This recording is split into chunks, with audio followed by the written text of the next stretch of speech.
Hello everyone. The East Asia Summit is no doubt one of the most important meetings that will take place in Southeast Asia. And ASEAN hosts this summit every year. This October, it is Malaysia's turn to host the East Asia Summit. Few people know the surprising origins of this summit. And this is what I want to share with you today. The accounts that I'm going to share with you, particularly those events taking place after 2000, are my own. To understand the subject, we have to go back to 1990. Yes, 1990. In case we have not met, my name is Dr. Ilunggo Karupanan, former Malaysian ambassador, over 3 decades of experience in the Malaysian Foreign Service. I have plenty of experience dealing with ASEAN matters, and the subject that I'm talking about today is right in my alley. Dr. Mahathir dropped a bombshell during an official visit Chinese Premier Li Peng on 10th of December 1990. He mentioned the idea of creating an East Asian economic grouping. It was as if he had pulled a rabbit out of the hat. As the Secretary General of the Foreign Ministry at that time, Tan Sri Kamil Jaffar, mentions in his book, no one was privy to this idea.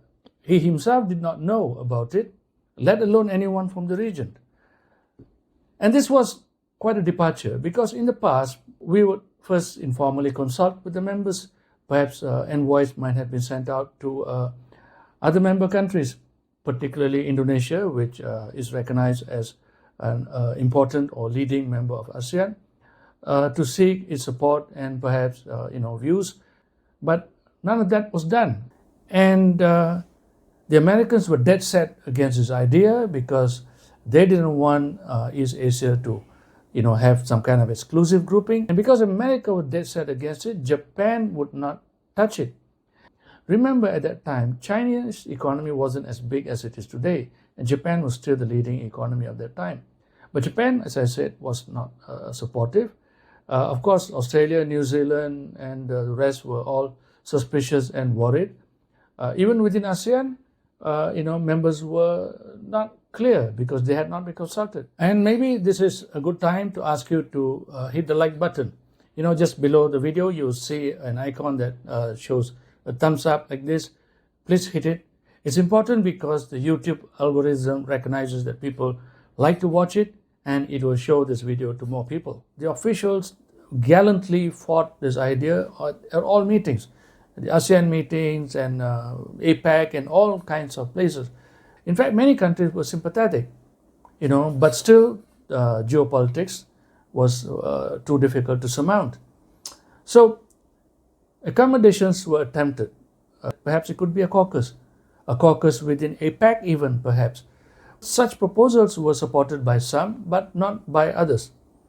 Ultimately, by 1992 or 93, too much diplomatic capital had been expended, and Dr. Mahathir felt that it was not worth pursuing this idea, and it was dropped.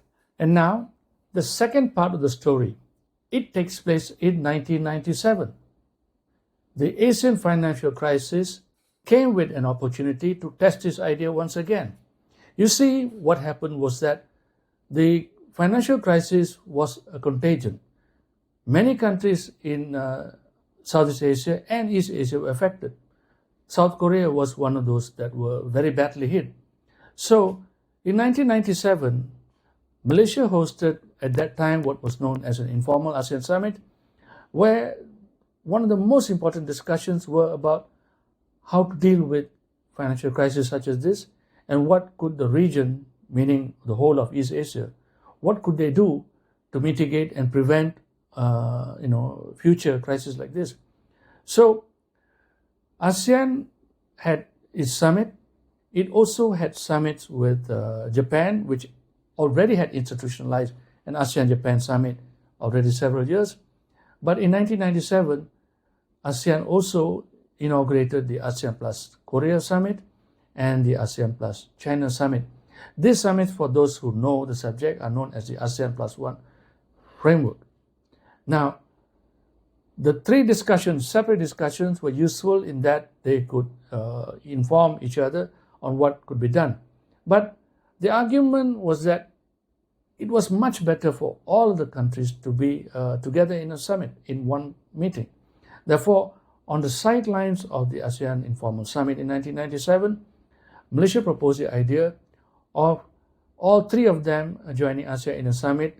So it was convened, and that was the start of the ASEAN Plus 3 Summit. And if you look at it very carefully, the ASEAN Plus 3 is actually the East Asia grouping. It was a partial victory at best, but it was something that was supported by everyone. No one had a problem with the ASEAN Plus 3 process. In 1999, that is 2 years after this ASEAN Plus 3 format had been formed, South Korea proposed the idea of an East Asia Vision Group. The whole idea was to identify a set of actions, roadmap if you will, to solidify their cooperation so that they can transform into some sort of a community, so that they will be much better positioned to deal with this type of Asian financial crisis. And therefore, EAEG was proposed. It was a set of meetings participated by all the ASEAN Plus 3 countries, where we negotiated and drafted a set of course of action. And one of those proposals or recommendation in the EAEG was the eventual transformation of the ASEAN Plus 3 Summit into an East Asia Summit. And you can imagine that Malaysia was one of those active voices pushing for that idea of transforming the ASEAN Plus 3 eventually into an East Asia Summit. Not everyone were on the same page, but as usual, consensus works this way, and that language was adopted, and there was some reference in it. When the final report was presented, it was agreed that a second group ought to be set up, an East Asia Study Group, which would now examine all the broad recommendations of the Vision Group and prioritize them according to immediate, midterm, and long-term plans. And the idea of transforming the ASEAN Plus 3 Summit into an East Asia Summit was included as a long-term recommendation without any particular time frame. But eventually, everyone thought that we should have an East Asia Summit. We now come to the third part of the story. The reference to the East Asia Summit in the document was already a success. Now there was a formal ground to work on, and Malaysia decided to take advantage of it and push this idea forward for the creation of an East Asia Summit. Of course, it took the ASEAN members by surprise because some of them had thought that it should wait for many years before we come to this idea. Indonesia, of course, was unhappy with it. Singapore, too, was not pleased with this. So 2003 was an intense year. I was in the policy planning department, and I was busy writing all the papers and our positions on this subject. Negotiations were tough. Discussions were intense. It was acrimonious. Some members were dead set against the idea, and they didn't budge. It was not about argument about the merits or demerits. It was ideological. Plus, the discussions within ASEAN were somehow leaked to the rest of the dialogue members, and we had pressure from the members, Japan, for example, and Australia, and the rest were pressuring ASEAN, us in the meetings, to find out whether it was really true that we were talking about, creating an East Asia Summit. And if we were doing it, they wanted to be part of the discussion. But again, ASEAN members thankfully stood together and refused to budge. And, we pretended there was no such discussion. But in 2003, something important also happened. Tun Dr. Mahathir stepped down, and we had a new Prime Minister, Tun Abdullah Badawi. He had been Foreign Minister for many years, and he knew very well how things work. He did not share the view that an East Asia summit should be exclusive. He was open to the idea of participation by other countries as well. But that was not a discussion that we could even broach in the negotiations or discussion within ASEAN, because the whole idea of convening a summit known as East Asia Summit was completely opposed by some members. It was just no longer possible to continue negotiations within ASEAN to try and get support of the others to convene an East Asia Summit.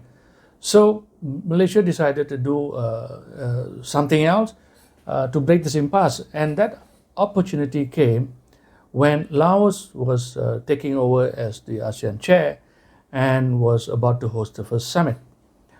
You see, before the ASEAN summits begin, the leaders will meet over an informal dinner where they basically would go through the agenda and the things that they would have to discuss in the next few days. So the Malaysian side, we passed a note to the new Prime Minister of ours, Abdullah Badawi, to mention to his counterpart, the Indonesian President, Bambang Yudhoyono, who had just taken over as President, to seek his support for Malaysia to host an East Asia Summit during its chairmanship in 2005. No one likes to say negative things, particularly when you're just about to start a summit. So it was agreed at the dinner that Malaysia can go ahead and host a summit. So now we have to negotiate how the summit is going to be, what is it going to be, who are going to be in it, what would the discussion be about, and so on and so forth. And the first hurdle was the idea of exclusivity, because we had already made it very clear for a long time that we were thinking about an exclusive grouping.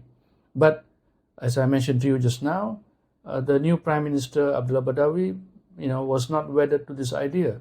He had been Foreign Minister for many years, and he knew the realities on the ground, and the situation had changed, and therefore he agreed that Malaysia should go along with the change and no longer be adamant about keeping this grouping tightly among the East Asian countries. So then the discussion had to be about who should come, who should participate in this thing. And I authored several papers, and one of them where I argued that the membership should be, apart from the ASEAN members, should be any country that is a dialogue partner of ASEAN. So it worked out very well.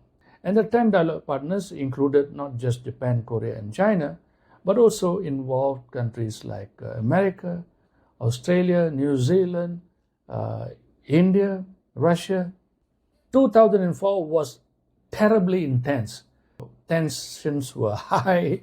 The details were constantly being leaked out to the dialogue partners, who in turn would come back and putting pressure on us, and particularly Malaysia, because Malaysia was seen as the culprit here, because everyone was suspicious that Malaysia was going to make this East Asia Summit in such a way that it would facilitate China, but without realizing that Malaysia had already changed its views, and it was now open to others being involved in playing a role.